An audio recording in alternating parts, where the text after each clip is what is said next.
आज हम लोग क्लास 10 में प्रश्नावली 7.4 जो ऐच्छिक है उसको हम लोग पढ़ेंगे। इसके पहले वाले क्लास में हम लोग कोऑर्डिनेट ज्योमेट्री के अंतर्गत कुछ सूत्र पढ़े थे। उन्हीं सूत्रों की सहायता से ये भी हम लोग एक्सरसाइज बनाएंगे जिसमें डिस्टेंस फार्मूला था, सेक्शन फार्मूला था और एरिया ऑफ ट्रायंगल का हम लोग सूत्र पढ़े थे कोऑर्डिनेट ज्योमेट्री में। उन्हीं सारे सूत्रों का प्रयोग करके यहाँ पर हम लोग प्रश्नावली 7.4 बनाएंगे। इसमें आप लोग को दिया भी गया है प्रश्नावली के नीचे कि ये परीक्षा की दृष्टि से नहीं है, लेकिन इस एक्सरसाइज से हर साल परीक्षा में क्वेश्चन आते हैं, इसलिए इसको भी पढ़ना हम लोग के लिए महत्वपूर्ण होता है। अब देखिए यहाँ पर प्रश्नावली 7.4 का फर्स्ट क्वेश्चन हम यहाँ पर लिखे हुए हैं। इसमें दिया गया है कि दो बिंदु दिया गया है क्वेश्चन में कि ये बिंदु और ये बिंदु को जोड़ने वाले रेखाखंड को एक रेखा दी गई है कि ये रेखा जो है वो किस अनुपात में विभाजित कर रही है, वो अनुपात हमको ज्ञात करना है। तो हम लोग यहाँ पर ले लिए हैं कि माना कि बिंदुओं ए और बी को जोड़ने वाले रेखाखंड को रेखा यहाँ पर जो कि समीकरण 1 माने हैं रेखा को m अनुपात n में बिंदु C पर विभाजित करती है। तो बिंदु C का नियामक हम लोग सबसे पहले लिखेंगे। तो यहाँ पर हम लोग लिखेंगे बिंदु C का नियामक, बिंदु C का नियामक, वही सेक्शन फार्मूला का प्रयोग करेंगे हम लोग।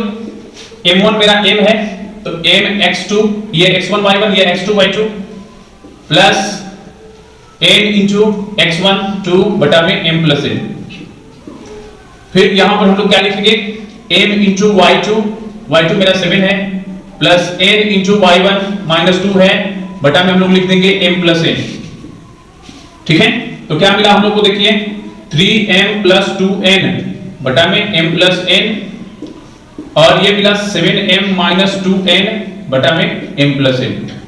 हम लोग फिगर में देख रहे हैं कि इन दोनों रेखाखंड को जोड़ने वाले रेखाखंड को ये रेखा विभाजित कर रही है यानी काट रही है। तो कोई भी दो रेखा या दो रेखाखंड जब भी एक दूसरे को काटेगी तो केवल और केवल एक ही बिंदु पर काटेगी और वो बिंदु का नियामक हम लोग यहाँ पर लिखे हैं C का। और हम लोग देख रहे हैं कि C जो है वो इस रेखाखंड पर भी है और इस रेखा पर भी है, यानी कि बिंदु C रेखा पर भी है। तो यहाँ पर हम लोग लिखेंगे कि फिर बिंदु C रेखा और रेखा का नाम हम लोग यहाँ पर 1 दिए हैं तो लिखेंगे कि रेखा 1 पर है। इसका मतलब ये हुआ कि ये जो हम लोग C का नियामक निकाले हुए हैं इसका फर्स्ट पार्ट हम लोग जानते हैं कि x का होता है और सेकंड पार्ट y का होता है।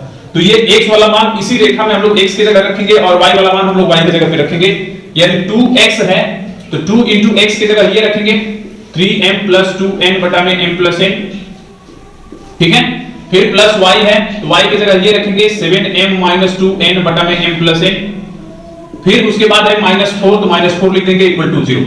ठीक है, अब यहां पर हम लोग लघुत्तम ले लेंगे एलसीएम m plus n 2 से इसमें मल्टीप्लाई करेंगे 6m plus 4n plus 7m minus 2n और m plus n से इसमें गुणा हो जाएगा तो -4m minus 4n हो जाएगा इक्वल टू 0।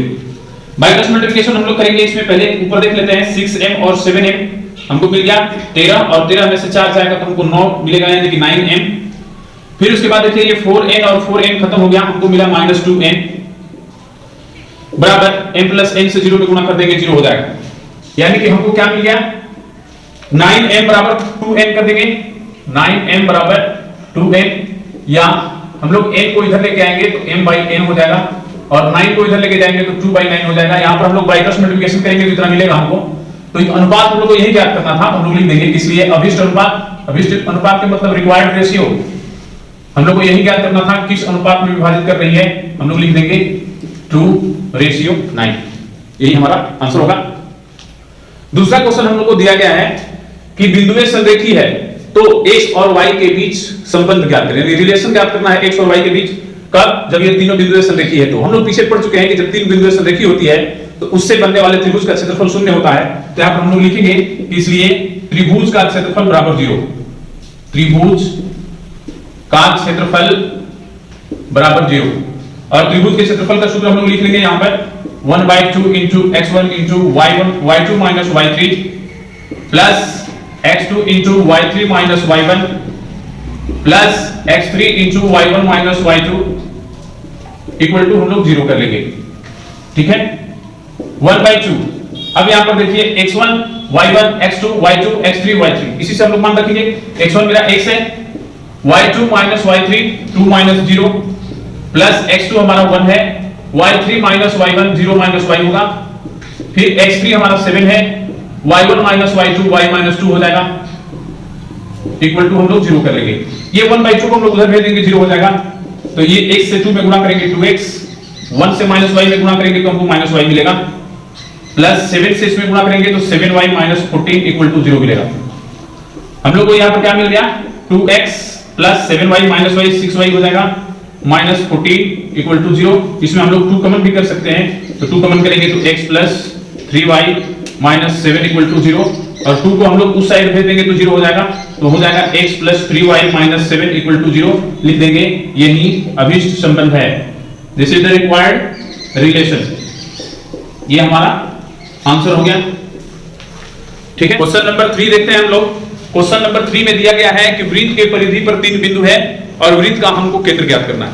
तो यहाँ पर हम लोग केंद्र O ले लिया है, जिसका नियामक हम लोग लिए हैं xy, और वृत्त पर दिए गए बिंदुओं को हम लोग a b c मान लिए हैं, और प्रत्येक बिंदु को केंद्र से और उस बिंदु को मिला दिया है हम लोग। तो हम लोग जानते हैं कि किसी भी वृत्त में केंद्र से यदि परिधि पर के किसी भी बिंदु को हम लोग मिलाते हैं तो वो त्रिज्या कहलाती है, और एक ही वृत्त की त्रिज्याएं समान होती है। इस स्थिति में हम लोग सबसे पहले यहाँ पर लिखेंगे कि चूंकि OA बराबर OB, ठीक है। तो हम लोग जानते हैं कि OA का मतलब क्या हुआ, O से A के बीच की दूरी, OB का मतलब O से B के बीच की दूरी। यहां पर हम लोग स्क्वायर कर लेते हैं यदि, तो OA स्क्वायर बराबर OB स्क्वायर हो जाएगा।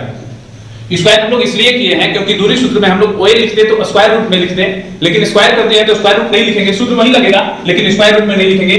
तो चलिए OA के बीच की दूरी हम लोग निकालते हैं, तो क्या मिलेगा, x - 6 का होल स्क्वायर, x - 6 का होल स्क्वायर प्लस y - 6 हो जाएगा तो प्लस 6 होगा, इक्वल टू OB x - 3 का होल स्क्वायर प्लस y + 7 का होल स्क्वायर।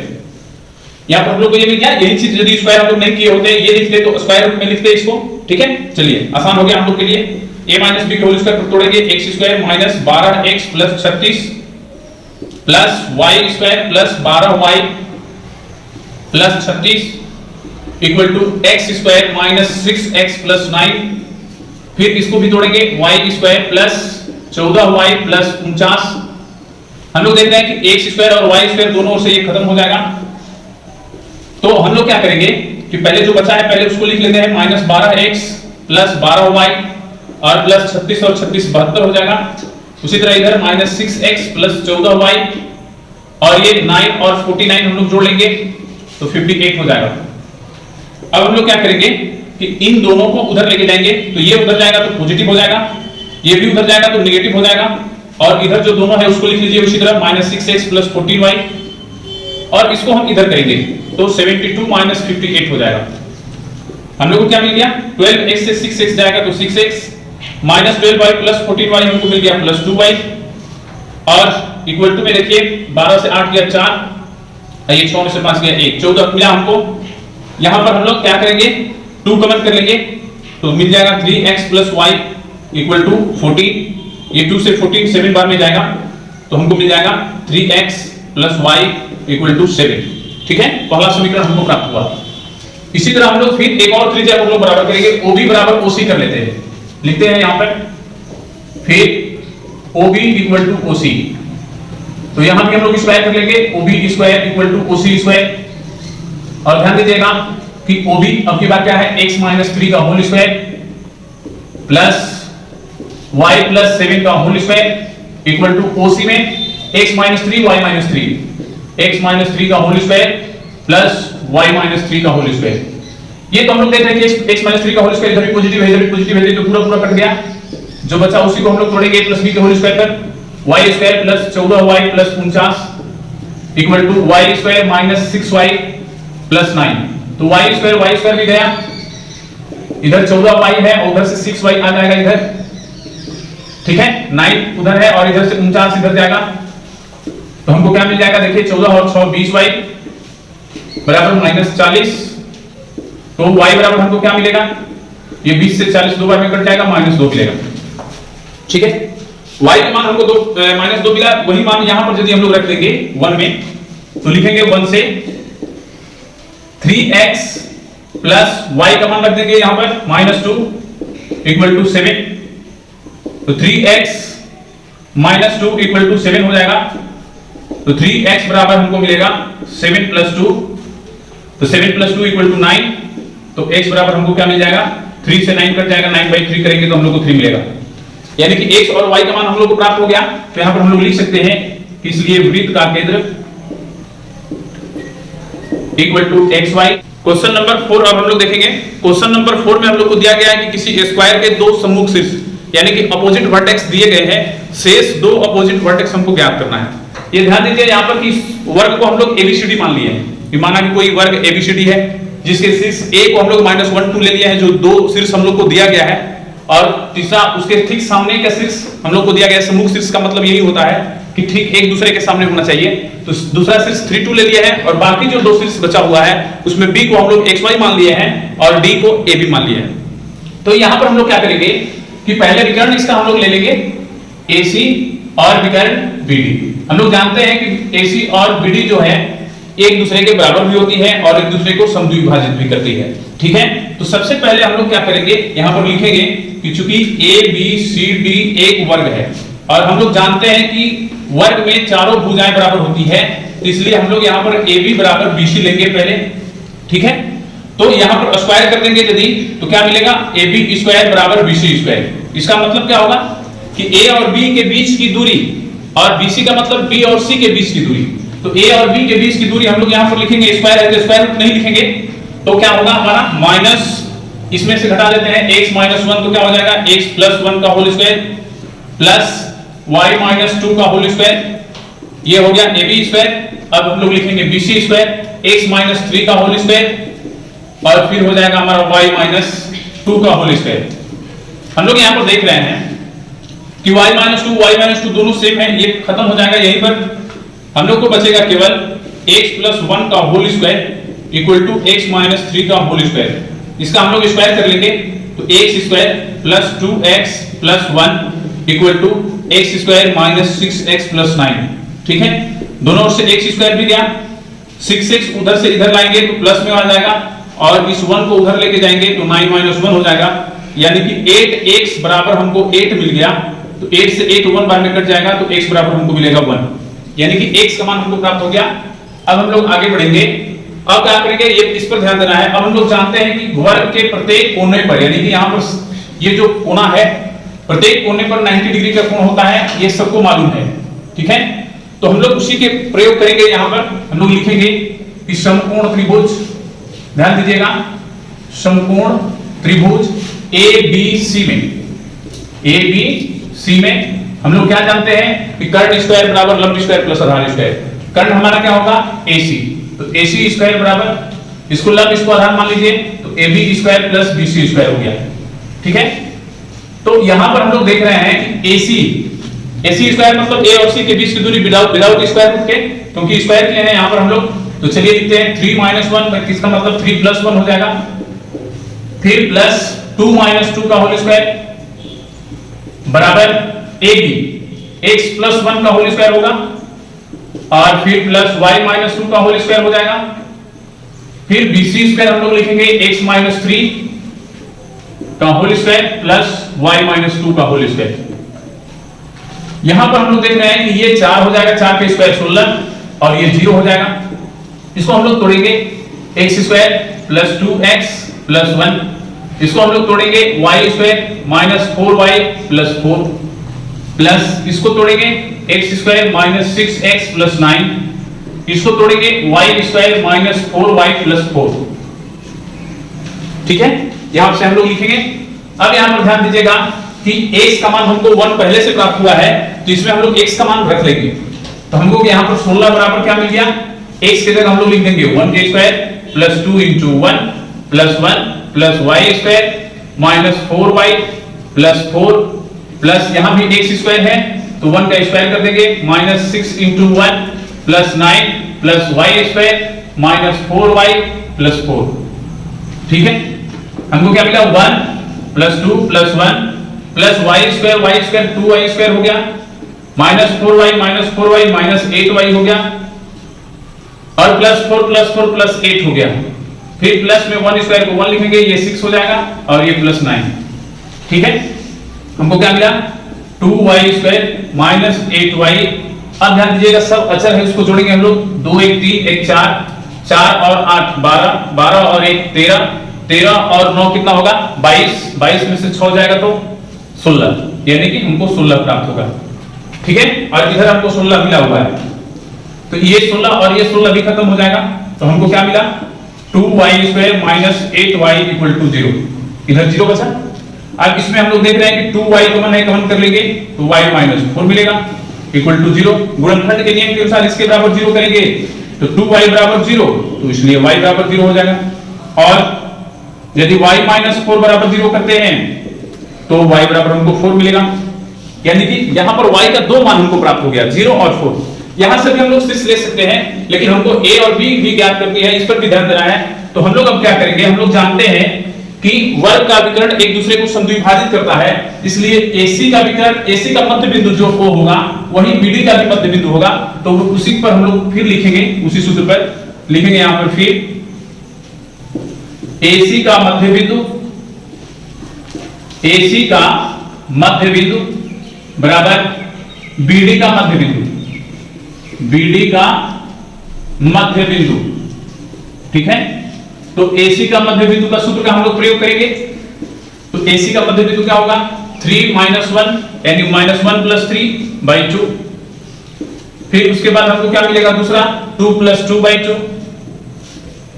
फिर उसी तरह हम लोग BD में लिखेंगे x + a/2 y + b/2, x + a/2 और y + b/2। ध्यान दीजिएगा हमको a और b का मान ज्ञात करना है। तो अब देखिए यहां पर क्या मिला, 3 से 1 घटेगा 2, 2 से 2 भाग देंगे तो 1 हो जाएगा, ये 4/2 2 हो जाएगा। और इसमें x का मान हम लोग रख देंगे, x का मान 1 प्राप्त हुआ है, x का मान हम लोग लिख देंगे 1 + a/2। y का मान अभी हम लोग नहीं रखेंगे क्योंकि y का मान हमको 2 प्राप्त हुआ है, 2 मान प्राप्त हुआ है y का। चलिए तो इसमें पहला को पहला के बराबर करते हैं, 1 = 1 + a/2 से हम लोग बाय क्रॉस मल्टीप्लिकेशन करेंगे तो 1 + a = 2 मिल जाएगा, इसलिए a बराबर हमको मिलेगा 2 - 1 = 1। एक अभिमान मिल गया। अब दूसरा पार्ट को हम लोग बराबर करेंगे, लिखेंगे और 2 = y + b/2, इसको भी बाय क्रॉस मल्टीप्लिकेशन करेंगे तो y + b बराबर हमको 4 मिलेगा। और ध्यान दीजिए इसको समीकरण 2 कर लेते हैं हम लोग, ठीक है। y का दो मान मिला है 0 और 4, तो हम लोग 0 पर पहले चेक करेंगे, लिखेंगे हम लोग यहां पर, देखिए यहां लिख देते हैं y = 0 पर, ठीक है। इसमें मान रखेंगे तो 0 + b = 4, तो हमको b बराबर क्या मिल गया 4। और हम लोग y = 4 पर रखेंगे इसी में, तो y की जगह 4 रखिए तो 4 + b = 4, तो ये 4 और 4 खत्म हो जाएगा तो b बराबर 0 मिल जाएगा। यानी कि दोनों एक ही मान का ऑपोजिट प्राप्त हो रहा है, यानी कि a का मान यदि हम लोग 1 ले रहे हैं तो b का मान एक बार 4 आ रहा है, b का मान एक बार 0 आ रहा है, तो हम लोग लिख सकते हैं 1410, ये ध्यान रखना है। और हम लोग b का नियामक यदि x y देंगे तो x का मान हमको 1 मिला है, यहां भी हम लोग x और y के साथ यदि नियामक लेंगे तो 10 या 14 हमको मिलेगा। तो शेष नियामक जो होगा हमारा b और d का, तो b का नियामक यदि हम 10 लेंगे तो d का नियामक हम लोग ले लेंगे 14, या यदि b का नियामक हम 14 ले रहे हैं तो d का नियामक हम लोग ले लेंगे 10। यही होगा हमारा आंसर, तो हम लोग लिख देंगे, इसलिए शेष शीर्षों के निर्देशांक बराबर हम लोग लिखेंगे 10 और 14 ले लेंगे, क्योंकि यही मान हमको कॉमन मिल रहा है दोनों में, और यही हमारा आंसर होगा। क्वेश्चन नंबर 5 हम लोग देखेंगे। क्वेश्चन आप लोग देख रहे हैं, बोल रहा है कृष्णानगर के एक सेकेंडरी स्कूल में कक्षा 10 के विद्यार्थियों के लिए बागवानी क्रियाकलाप के लिए एक आयताकार भूखंड दिया गया है, जैसा हम लोग फिगर में बनाए हैं। और इस आयताकार भूखंड में जो ये लाइन खींचा गया है, प्रत्येक लाइन पर गुलमोहर के पौधा है, और बोल रहा है प्रश्न में कि प्रत्येक गुलमोहर के लगातार गुलमोहर के पौधों के बीच की दूरी 1 मीटर है। यानी कि यहां से हम लोग यहां पहुंचेंगे तो 1 मीटर, 2 मीटर, 3 मीटर, 4 मीटर ऐसे बढ़ते चलेंगे। वही दूरी इधर भी है, और इधर भी 1-1 मीटर की दूरी पर है, और इधर भी 1-1 मीटर की दूरी पर है। इसमें बोल रहा है, क्वेश्चन में 2 क्वेश्चन है, बोल रहा है कि A को मूल बिंदु मानते हुए त्रिभुज के शीर्षों के निर्देशांक ज्ञात कीजिए। अब ध्यान देना है, यहाँ पर करना क्या है, बोल रहा है कि इस भूखंड के अंदर एक त्रिभुजाकार घास लगा हुआ लान है, ये घास लगा हुआ लान है, और बोल रहा है कि शेष भाग में फूलों के पौधों के बीज बोने हैं। तो यहां पर ध्यान दीजिए कि सबसे पहले हम लोग A को मूल बिंदु मानने पर हम लोग P, Q और R का नियामक लेंगे। तो यदि सबसे पहले A को यदि हम लोग मूल बिंदु लेते हैं तो AD हमारा x अक्ष हो जाएगा और AB हमारा y अक्ष हो जाएगा, ठीक है। तो वही लिखेंगे यहाँ पर कि एक मूल बिंदु मानने पर एडी एक्स अक्ष के अनुदिश, एडी एक्स अक्ष के अनुदिश तथा एबी वाई अक्ष के अनुदिश होगा, एबी वाई अक्ष के अनुदिश होगा। ठीक है, और इस स्थिति में हम लोग नियामक लिखेंगे किसका, पी क्यू और आर का। तब हम लोग लिखेंगे इसलिए पी का नियामक। ठीक है, तो P का नियामक हम लोग इसी में लिखेंगे। देखिए यहां से हम लोग गिनेंगे, काउंट करेंगे 1 2 3 4, ऐसे 4 के सामने देख लेंगे ये P है। उसी तरह इधर भी 1 2 3 4 5 6 के सामने है, यानी कि इसका नियामक हो जाएगा 4 6। ठीक है, उसी तरह Q का नियामक हम लोग Q का नियामक लेंगे 1 2 3 है, और इधर 1 2 के सामने है तो 3 2 हो गया। और हम लोग लिखेंगे C का नियामक, R का नियामक। तो R देखना है हम लोग 1 2 3 4 5 6 के सामने है, और 1 2 3 4 5 के सामने है तो 6 5 हो जाएगा। यहीं पर इसका क्षेत्रफल भी लिख लेते हैं हम लोग। तो लिखते हैं त्रिभुज PQR का क्षेत्रफल, क्योंकि हम लोग को दूसरा क्वेश्चन में इसको ज्ञात करना है। 1/2 into x1 4 y2 minus y3 plus x2 into y3 minus y1 plus x3 6 into y1 minus y2 6 minus 2। इसको हम लोग वर्ग मीटर भी लिख सकते हैं, क्योंकि गुलमोहर के पौधों के बीच की दूरी मीटर में है, तो इसको हम लोग मीटर स्क्वायर भी लिख सकते हैं। यहां पर हम लोग क्या लिखेंगे, 4 और 2 से 5 जाएगा तो -3 होगा, प्लस 3 इंटू 5 से 6 जाएगा तो -1 होगा, प्लस 6 इंटू 6 से 2 जाएगा तो 4 होगा, ये मीटर स्क्वायर। फिर इसके बाद यहां पर हम लोग लिखेंगे -12 -3 प्लस 24 मीटर स्क्वायर। हम लोग यहाँ पर क्या देख रहे हैं, क्या मिलेगा हमको, 12 और 3 15, 15 में से 24 घटाएंगे तो 9 हो जाएगा, यानी कि 9 मीटर स्क्वायर। तो हमको मिल गया 9/2 मीटर स्क्वायर। हम लोग को PQR का क्षेत्रफल कब, जब हम लोग को A ओरिजिन पॉइंट यानी A मूल बिंदु लिए थे तब। अब इसमें दूसरा क्वेश्चन दिया गया है कि C को मूल बिंदु लेना, तो लिखेंगे यहां पर C को मूल बिंदु लेने पर, ध्यान दीजिएगा, C को मूल बिंदु लेने पर ये CB जो होगा वो x अक्ष हो जाएगा, और CD जो होगा वो y अक्ष होगा। तो लिखेंगे CB x अक्ष तथा CD y अक्ष के अनुदिश होगा, y अक्ष के अनुदिश होगा। ठीक है, इस स्थिति में हम लोग को PQR का नियामक लिखना है। तो P का नियामक हम लोग लिखेंगे, फिर उसके बाद हम लोग लिखेंगे Q का नियामक, फिर उसके बाद हम लोग लिखेंगे R का नियामक। तो P का नियामक यहां से हम लोग काउंट करना स्टार्ट करेंगे।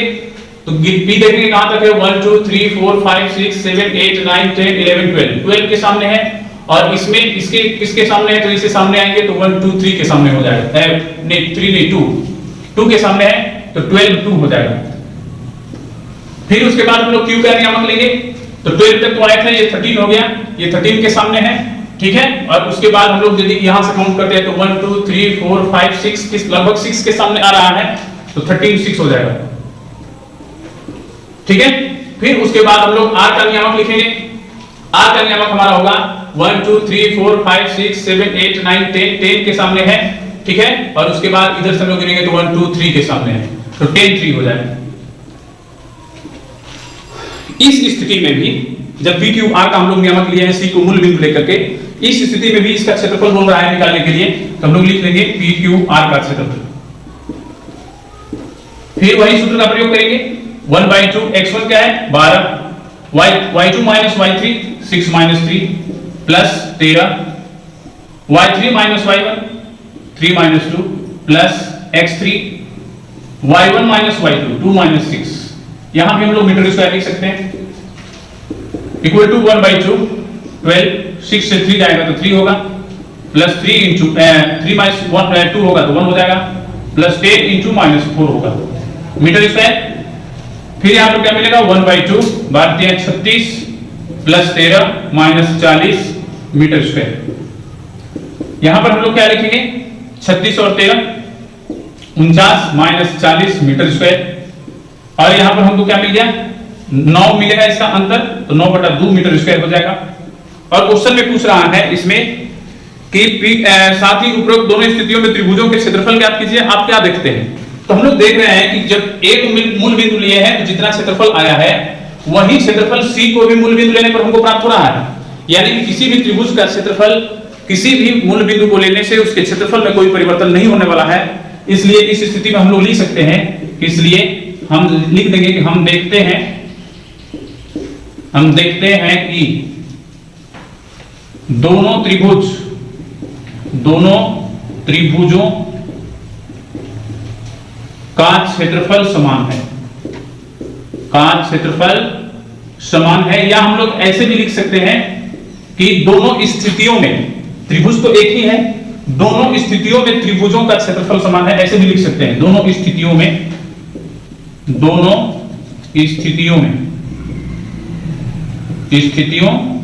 में कर देंगे, यहां पर में त्रिभुजों का क्षेत्रफल समान है, यही हमारा आंसर होगा। अब हम लोग क्वेश्चन नंबर 6 देखेंगे।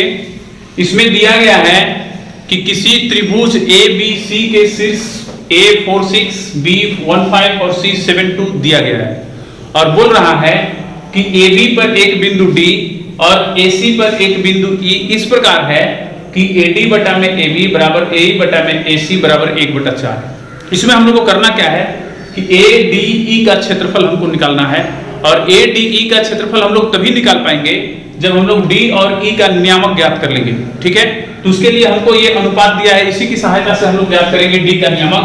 तो सबसे पहले हम लोग यहाँ पर लिखते हैं AD बटा में AB इक्वल टू 1/4 से। ठीक है, एक अनुपात इसमें से केवल इसको लिए हैं हम और इसको। AD तो हमारा ठीक है, AB को हम लोग A से B को हम लोग दो भाग में तोड़ देंगे, AD प्लस BD। तो हमें यहाँ पर लिख देंगे AD plus BD equal to 1/4। By cross multiplication करेंगे तो AD बराबर हमको क्या मिलेगा, AD प्लस ये 4AD हो जाएगा, 4AD बराबर AD प्लस BD। ठीक है, तो 4AD जो हमको मिला हुआ है और इस AD को इधर लेके आएंगे तो माइनस AD हो जाएगा इक्वल टू हमको मिलेगा BD। यानी कि हमको क्या प्राप्त हो जाएगा, 3AD बराबर BD। और यहां पर हम लोग BD को इधर लेके आएंगे तो AD बटा में BD बराबर हमको मिल जाएगा, 3 को इधर लेके जाएंगे तो यहाँ कुछ नहीं है तो 1 है, तो 1/3 हो जाएगा। यानी कि AD एक भाग है और BD 3 भाग है। हम लोग जानते हैं कि D का नियामक यदि निकालना होगा, इस रेखाखंड के बीच में, AB के रेखाखंड के बीच में D बिंदु है, तो D का नियामक हम लोग को ज्ञात करने के लिए पहला बिंदु से D तक और D से अंतिम बिंदु तक का अनुपात हमको मालूम होना चाहिए। वही अनुपात हम लोग ज्ञात किए यहाँ पर। ठीक है, क्योंकि हमको AD अनुपात DB नहीं, AD अनुपात AB दिया गया था, उससे हम लोग AD अनुपात BD ज्ञात कर चुके हैं। और हम लोग इसमें जो पॉइंट कॉमन है D का नियामक हम लोग यहाँ पर ज्ञात कर सकते हैं। लेकिन अब दूसरा अनुपात है उसको भी लिख देते हैं इसी प्रकार। यहीं पर इसी प्रकार हम लोग को क्या प्राप्त होगा, देख लीजिए। जैसे हम लोग AE बटा में AC बराबर भी 1/4 करेंगे तो हमको AE बटा में EC बराबर 1/3 मिलेगा। तो हम लोग लिख देंगे AE बटा में EC बराबर 1/3। ठीक है, अब हम लोग क्या करेंगे कि लिखेंगे D का नियामक। तो पहले लिख लेंगे कि चूंकि AD बटा में BD इक्वल टू 1/3 हो, तो अब इस स्थिति में हम लोग D का नियामक लिखेंगे। तो यहाँ पर लिखेंगे D का नियामक। ध्यान दीजिएगा, D के नियामक के लिए हम लोग सेक्शन फार्मूला का प्रयोग करेंगे। यहाँ पर हमारा M है 1 और N है 3। तो M, और ध्यान दीजिएगा कि D A और B के बीच में है, तो ये हमारा x1y1 हुआ और ये x2y2 हुआ। तो M x2 होता है, तो x2 क्या है 1 प्लस N इंटू यानी कि M2, x1 4 हो गया बटा में 1 प्लस 3। ठीक है, फिर उसके बाद M1 इंटू y2, तो y2 मेरा 5 है प्लस M2 मेरा 3 है और y1 क्या है मेरा 6 बटा में 1 प्लस 3। हमको क्या मिल गया, देख लीजिए 1 और 12 कितना हो गया 13 बटा में 4। ध्यान दीजिएगा, और फिर यहाँ पर 5 और 18 23 बटा में 4 हो गया। ठीक है, D का नियामक हमको प्राप्त हो गया। और हम लोग E का नियामक लिखेंगे। E का नियामक फिर इसी सेक्शन फार्मूला का प्रयोग करेंगे हम लोग। तो आपकी बार भी मेरा अनुपात वही है AEC का भी तो 1/3 है, लिखने की जरूरत भी नहीं है। जैसे यहाँ पर हम लोग लिखे टी के नियामक के लिए, वैसे इसको भी हम लोग यहाँ पर लिख सकते थे कि AE/EC इक्वल टू 1/3 हो तो E का नियामक, लेकिन ऐसे भी लिखेंगे तो कोई दिक्कत नहीं है। तो ध्यान रखना है हम लोग को, अगली बार E जो है वो इस लाइन पर है, तो x1y1 ये हुआ, x2y2 ये हुआ, ठीक है। तो m1 into x2, तो x1y1 x2y2, x2 क्या है मेरा 7 प्लस m1 into x1 क्या मिलेगा 4/1 + 3, फिर m1 into y2 है मेरा 2 प्लस m2 into y1 है मेरा 6 बटा में m1 + m2। हमको देखिए 7 और 12 19/4 और ये मिला 2 और 18 20/4। हम लोग इसको कटाएंगे नहीं, उसी तरह रहने देते हैं। तो चलिए अब हम लोग लिखेंगे कि त्रिभुज ADE का क्षेत्रफल बराबर 1/2। ध्यान दीजिएगा यहां पर हम लोग D का नियामक लिख सकते हैं 13/4 और 23/4, ठीक है। E का भी नियामक हम लोग लिख सकते हैं 19/4 और 20/4, हम लोग इसको लिख सकते हैं। यहां पर हम लोग देखेंगे कि x1y1 x2y2 x3y3, x1 हमारा क्या है 4, फिर क्या मिलेगा y2 - y3 23/4 - 20/4, 23/4 - 20/4 प्लस x2 क्या है मेरा 13/4, फिर उसके बाद क्या मिलेगा y3 - y1, x2 यहां पर x1 लिखे हैं तो y2 - y3, और यहां पर x2 लिखेंगे तो y3 - y1, y3 20/4 - 6 20/4 - 6 plus x3 हमारा क्या है 19/4, और हमको क्या मिलेगा y1 - y2 6 - 23/4, ठीक है। यहां पर हम लोग वर्ग इकाई भी लिख सकते थे, यहां पर हम लोग को कुछ मात्रक नहीं दिया है लेकिन इकाई लिख देंगे 1/2। यहां देखिए दोनों का एलसीएम बराबर है, 23 से 20 जाएगा तो 3/4 होगा प्लस 13/4, और यहां पर देखिए 24 हो जाएगा, 20 से 24 जाएगा तो -4/4 होगा, ध्यान दीजिएगा। फिर प्लस 19/4, 24 से 23 जाएगा तो 1/4 मिलेगा, ठीक है। 1/2 यहां पर हमको मिल गया 12/4 प्लस माइनस माइनस 13/4 हो जाएगा, क्योंकि ये 4 खत्म हो जाएगा 1 बार में, तो प्लस माइनस माइनस 13/4 हो गया, ये हो जाएगा 19/16, ठीक है। फिर इसको हम लोग जोड़ेंगे 1/2, एलसीएम हमको मिलेगा 16, 48 13 चौके 52 प्लस 19, ठीक है। फिर यहां पर आ जाएंगे हम लोग, चलिए क्या मिलेगा देखते हैं 1/2 इंटू, ध्यान दीजिएगा इसको और इसको जोड़ देंगे तो 9 8 17, और ये 4 1 5 1 6 हो गया 67 माइनस 52/16 इक्वल टू हम लोग क्या लिखेंगे 1/2, 7 में से 2 गया 5 और 6 में से 5 गया 1, 15/16, तो हमको मिल जाएगा 15/32। हम लोग यहां पर लिख सकते हैं वर्ग इकाई, ठीक है। अब हम लोग लिखेंगे यहां पर त्रिभुज, बोल रहा है कि इस त्रिभुज का त्रिभुज ABC के क्षेत्रफल के साथ तुलना करना है, यानी कि अनुपात निकालना है।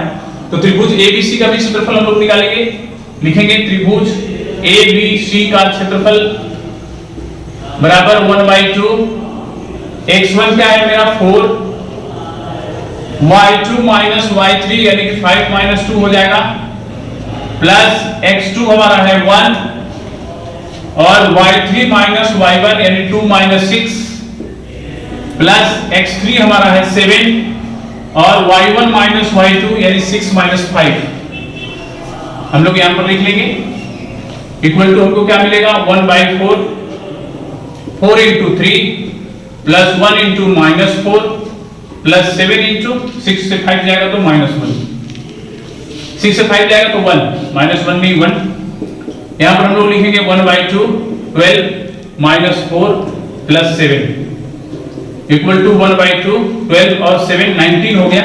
19 से 4 घटेगा तो 15 हो जाएगा। तो हम लोग यहां पर लिख सकते हैं 15/2 वर्ग इकाई, ठीक है। और हम लोग इसकी तुलना करेंगे तो लिखेंगे कि अभिष्ट तुलना, जो क्वेश्चन जिस रूप में दिया है, जिस लैंग्वेज में, उसी लैंग्वेज में हम लोग लिखेंगे। ऊपर लिखेंगे त्रिभुज ADE का क्षेत्रफल, त्रिभुज ADE का क्षेत्रफल, और नीचे हम लोग लिख देंगे त्रिभुज ABC का क्षेत्रफल, त्रिभुज ABC का क्षेत्रफल हम लोग लिख देंगे। और ADE का क्षेत्रफल हमको दिया गया है, कितना है 15/32, और हमको ये मिला है त्रिभुज ABC का क्षेत्रफल 15/2, 1/4 कर लेंगे तो 15 गुणे 2 बटा में सेकेंड थर्ड कर लेंगे 32 × 15, ये 15 गया, 2 से 1 बार में, ये 16 बार में गया, 1/16 मिलेगा। यानी कि हम लोग को तुलना में क्या प्राप्त हो जाएगा कि 1:16। या हम लोग ये भी कह सकते हैं कि त्रिभुज ADE का क्षेत्रफल त्रिभुज ABC के क्षेत्रफल का 1/16 गुना है, ये भी हम लोग लिख सकते हैं, या अनुपात भी हम लोग लिख सकते हैं कि 1:16। यही हमारा आंसर होगा।